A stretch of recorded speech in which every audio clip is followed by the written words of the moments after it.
We'll begin tonight with the news of COVID-19. Samut Sakhon province has stepped up its measures after the 67-year-old woman was confirmed to be infected with the virus.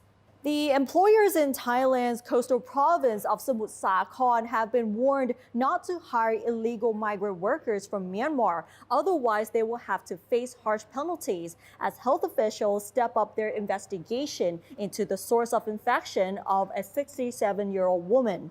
So far, 3 people closely related to the woman have now also tested positive for COVID-19.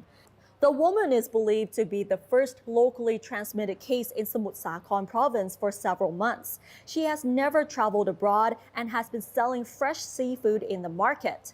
She first experienced muscle pains and anosmia on December 13th and went for swab tests on December 17th, which confirmed her infection. Currently, she is being treated at a provincial hospital. Since her infection, health officials have collected saliva samples from 165 people, including 26 who are regarded as being at high risk and 139 as low risk, including 125 Myanmar migrant workers in the same market. The market was ordered to close for 3 days on Thursday for a cleanup and disinfection by local officials. Meanwhile, health investigators have stepped up efforts to pin down the source of the woman's infection among people living in the infected women's neighborhood, a nearby market, and hostels of Myanmar migrant workers. Meanwhile, Public Health Minister Anutin Chanvirakul has instructed authorities in Samut Sakhon to try to wrap up the investigation as soon as possible for fears that the infection may affect the New Year celebrations. He hinted that as many as 10,000 people, including those at high and low risk, may have to be screened, as he said he will visit the province this weekend to see the situation at first hand. According to the CCSA, 60 new cases of COVID-19 have been recorded today, including the 67-year-old woman in Samut Sakhon. The other 15 include 5 from Saudi Arabia, 4 from Myanmar, 2 from Switzerland, and 1 each from the Netherlands, India, Turkey, and the UK's. The new cases today brought the total number of infections to 4,297, with 16 new recoveries and no new fatalities. The holiday season is around the corner, but because of the pandemic, many travel hotspots are not so bustling this year. One of them is Bangkok's Chinatown, which has been a travel hotspot for locals and foreigners to look for delicious street food. Let's take a look at this report. Yawara Road in Bangkok's Chinatown has always been a must-visit place for travelers looking for delicious street food and souvenirs. The area is also popular among the locals for its famous ghost meats. ปกติยอดขายก็จะอยู่ที่ประมาณ 20,000 หรือว่าอยู่ที่ 12,000 บาท แต่ตอนนี้ยอดขายตกลงมาเหลือประมาณวันละ 6,000 ถึง 8,000 บาท เพราะว่าเนื่องจากโควิดทำให้ไม่มีนักท่องเที่ยวมาใช้จ่าย Although Thailand has successfully contained the coronavirus with about 4,000 infections so far, the lack of foreign visitors is a devastating blow because tourism is a pillar for Thailand's economy, accounting for at least 12% of its gross domestic product. China was the largest source of tourists before the pandemic.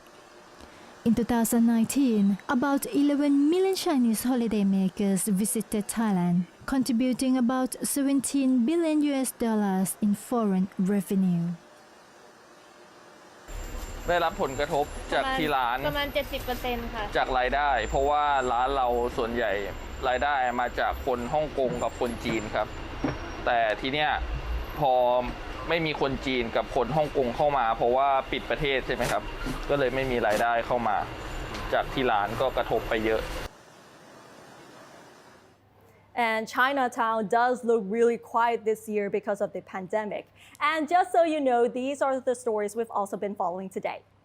Thailand's Ministry of Interior and the Bangkok Metropolitan Administration will be cleaning the roads of the capital on a more regular basis as air quality has improved considerably. This morning, only 2 areas have excessive PM 2.5 dust, namely Kanchanapisek Road in Bang Khun Tien District and Mahachai Sub-District in Samut Sakhon Province. Last night, the Bangkok Governor Asawin Kwanmueang and Deputy Interior Minister Niphon Bunyamani joined city officials in road cleanup around the Victory Monument to clear dust from road surfaces. All 50 districts in the city joined the cleanup campaign because at this time of the year, more PM 2.5 dust accumulates due to poor air circulation. Thai military strength has been increased and put on full alert along the country's borders to prevent the possible spread of COVID-19, especially from Myanmar. Army Commander-in-Chief General Narongpan Jitkaew said today that the risk posed by the pandemic in neighboring countries prompted him to call a meeting with unit commanders sooner than usual to address the emergency situation.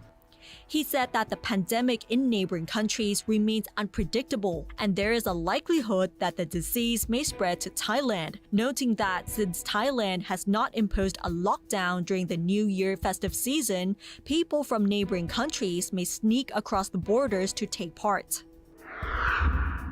A photo of the anti-government protesters flashing their 3-finger salute at Kasset intersection in Bangkok has been included in Time magazine's Top 100 Photos of 2020. Every year, Time magazine compiles photos captured by news photographers around the world, which they believe reflect the best and the worst moments of the past 12 months. Other photos on the list include photos of the Black Lives Matter movement, a koala bear injured from the Australian bushfires, and President Donald Trump's return to the White House after being hospitalized for COVID-19. And that wraps up tonight's edition of Thai PBS World Tonight. Thank you very much for watching, and we'll see you next week. สวัสดีค่ะ